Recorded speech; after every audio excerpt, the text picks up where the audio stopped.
pán Karol Polák.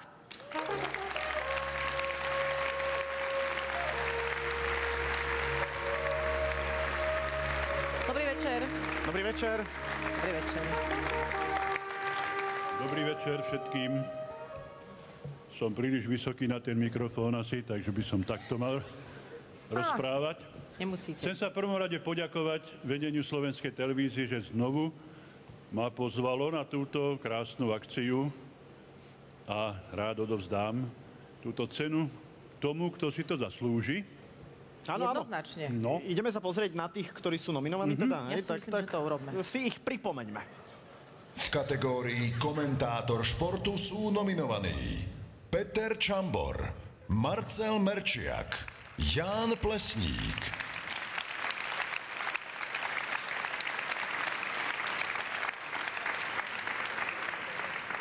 Tak, teraz je to na vás, pán Polák. Teda nie na vás, ale na tej obálke.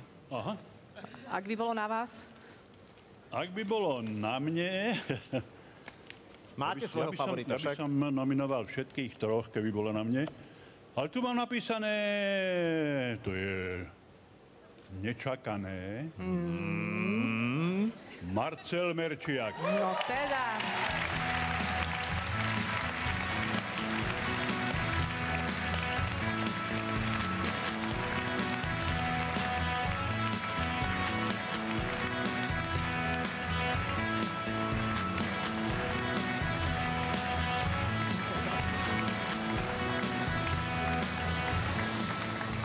Ja chcem práve Marcelovi povedať, že mu želám, aby ešte dlhé roky takto preberal ceny, lebo keď ich budete odovzdávať, už to nie je bohvie čo. Ale dobre, ale Marcel je od Prešova, však? Skadže matka Ježišova. Strebišova. Marcel, pamätáte si na Laca Pavloviča? Videli ste ho hrať? Výborne hral. Rád som ho nevidel, ale dal 164 gólov, z toho 150 za Tatran Prešov, takže ho všetci poznáme. Áno, samozrejme. A ja, ak môžem, poviem takú krátku príhodu jednu. Moderoval som, nebol to televízny prenos, moderoval som... Nebude to dlhé. Čo, dlhé či dobré? Aj dobré. Čo je dlhé, niekedy dobré. A práve, čo sa týka, keď už to povedal, čo sa týka Laca Pavloviča, tam ide o to dlhé práve. Hlavne nech je to hudné. A hej, ako mi krásne nahral. O ňom to bolo známe, o Lackovi, hej, vo všeobecnosti. A ja som moderoval taký rozlúčkový, 50-ka. Pozval si... Samozrejme, s kariérou končil, ale ešte bol čulý, hral, vrtký bol, ako sa povie správne po slovensky. A pozval si všetkých spoluhráčov z Nároďáku, z Prahy prišli chlapci a Tatran samozrejme a hrali proti sebe zápas, ja som to moderoval. 15 000 ľudí prišlo do hľadiska, predstavte si. Skončil sa prvý polčas, hráči idú do kabín, hovorím, Laci, ty poď ku mne, ty nemáš nárok na oddych, 15 000 ľudí prišlo kvôli tebe. Tak porozprávaš, ako si s bratom Rudom, ako ste začínali, ako ste hrali, on mal brata Ruda, tiež výborný futbalista.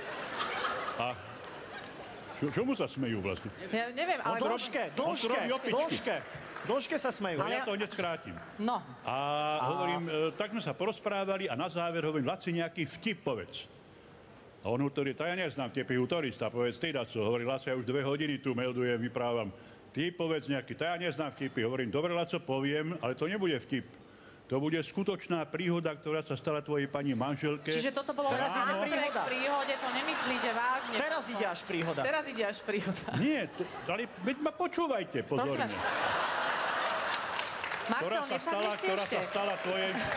Nie, toto sa totiž dialo na mikrofón pred 15 000 ľuďmi. Hovorím, tvoja pani manželka mi rozprávala, ráno išla nakupovať na Rínok do Prešova zeleninu a tam ju oslovila jedna Rómka. A Raňa hovorí, pani Pavlovičová, počúvajte, vy ste še bars dobre vydala.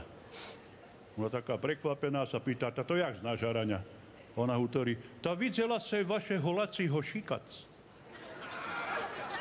A tuto môžeme uzavrieť, podľa mňa, lebo podľa mňa práve... A ja? V najlepšom treba prestať. Ale predstavte si, Ja som trošku prekvapený, Lebo že práve- mnohí zrejme porozumeli a potom, že Brejslavie sa mi vyhodňal. Nie, ale práve teraz máme tiež už len 15 000 Dobre, ja divákov, takže ešte jedno chcem povedať. Ešte jednu kratučkú vec, že Marcelovi samozrejme želám všetko najlepšie. Verím, že aj on mal svoj vzor, nechcem počuť, že som to bol ja, Bože chráň. Zbytočne na ňo neupozorňujte, pán Polák. Ale ja som išiel minule po Lučenci, ja mám svoj veľký vzor. Šiel som po Lučenci a veď ma neprerušujte, ja to dokončím rýchle. Pán A Polák, z druhej strany na mňa kričí: Zdraví vás, pán Polák. Samé zlato, hej. Hovorím, del. On naspäť, ač zevelel, kajčedec, adrofora. My sa povyprávali, ukázal, že aby som počkal, pribehol ku mne cez cestu a hovorí, víte čo, pán Polák? Už dávno som vám chcel povedať, že ja sem odjak živa váš veľký vzor. Ďakujem. Ďakujeme. Marcel, pre krátkosť času... Pre krátkosť času už neďakuj. Už Ešte neďakuj. to len veľmi rýchlo preložíme nášmu rakúskemu hosťovi Entschuldigung. Tak, a môžeme, áno. Takže ďakujem veľmi pekne. Poďakovanie na prvom mieste RTVS. Máme opäť krásny športový rok. Do konca júla nás čaká strašne veľa krásnych podujatí. Jedno je za nami zimné olympijské hry v Soči. Za minulý rok sa chcem poďakovať všetkým svojim kolegom. Myslím si, že ich prácu ste mohli vnímať aj v predchádzajúcich týždňoch počas zimných hier v Soči. Objavilo sa veľa tvári a hlasov, ktoré ste možno až tak dobre nepoznali, ale ktorí naozaj stoja za to a posúvajú tú latku vysoko. Či je to Olina Hamadejová, Tomáš Košec, Janoš Gravčák, Jano Hudok. Nechcem menovať všetkých, lebo by sme tu strávili opäť chvíľku času, ale všetkých im chcem veľmi pekne poďakovať. A rovnako tak dovolte vyjadriť veľký obdiv k neustálej mediálnej kondícii tohto pána. Presne o pol roka, včera bol presne pol rok. Mediálnej. Životnej ako takej, samozrejme. Včera bol presne pol rok do chvíle, keď oslávi veľké jubileum, v tomto roku 80 rokov, takže potles pre Karola Poláka.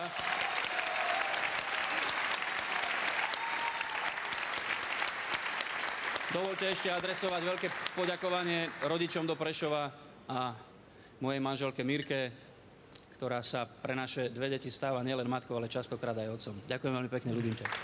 Pekný večer. Ďakujem veľmi pekne.